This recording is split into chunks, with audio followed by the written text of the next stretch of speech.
मध्य प्रदेश के हृदय में रायसेन जिले की शांत वादियों में एक ऐसी जगह छिपी है जो पत्थरों और रंगों से बुनी एक रहस्यमयी कहानी सुनाती है। भीमबेटका की गुफाएं। ये सिर्फ एक पुरातात्विक स्थल नहीं बल्कि समय की यात्रा है, एक ऐसी यात्रा जो हमें मानव इतिहास के सबसे शुरुआती अध्यायों में ले जाती है। हजारों साल पहले जब धरती पर जीवन आज से बहुत अलग था, तब कुछ आदिमानवों ने इन चट्टानी आश्रयों को अपना घर बनाया। उन्होंने इन गुफाओं की दीवारों को अपनी कला से सजाया, ऐसे चित्र बनाए जो आज भी हमें उस युग की झलक दिखाते हैं। कल्पना कीजिए, घने जंगलों और जंगली जानवरों के बीच ये शुरुआती इंसान इन गुफाओं में सुरक्षित महसूस करते थे और अपनी भावनाओं को इन पत्थरों पर उकेरते थे। फिर सदियां गुजर गईं, सभ्यताएं आईं और गईं, लेकिन भीमबेटका की ये कलाकृतियां समय के थपेड़ों को सहती रहीं, मानो कोई रहस्यमय शक्ति उन्हें बचाए हुए थी। और फिर 20वीं सदी में एक ऐसा व्यक्ति आया जिसने इन सोई हुई कहानियों को जगाया। उनका नाम था डॉक्टर विष्णु श्रीधर वाकणकर। कहा जाता है कि 1957-58 में डॉक्टर वाकणकर ट्रेन से नागपुर जा रहे थे, तभी उनकी नजर इन अजीबोगरीब चट्टानी संरचनाओं पर पड़ी। कुछ ऐसा था जिसने उन्हें अपनी ओर खींचा, एक अनजानी जिज्ञासा। उन्होंने सोचा भी नहीं होगा कि यह एक साधारण यात्रा उनके जीवन की सबसे बड़ी खोज साबित होगी। जब वे करीब गए तो उन्होंने उन दीवारों पर अद्भुत चित्र देखे, जानवर, इंसान, शिकार के दृश्य, मानो एक पूरी प्राचीन दुनिया इन पत्थरों पर जीवंत हो उठी थी।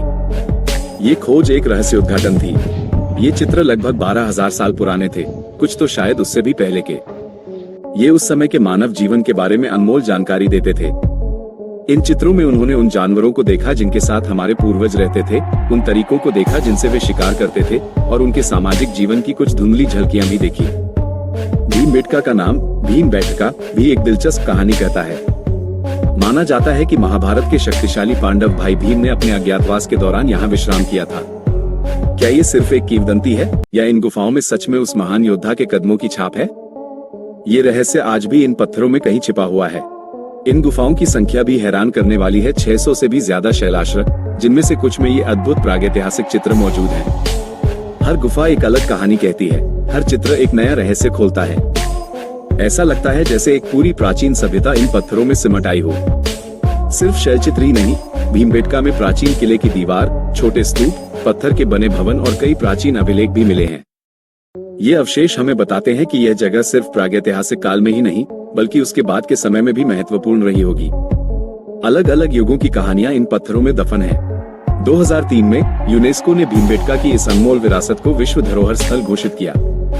ये सिर्फ पत्थरों और चित्रों को सम्मान नहीं था, बल्कि उस रहस्यमय अतीत को सलाम था जो इन गुफाओं में आज भी जीवित है।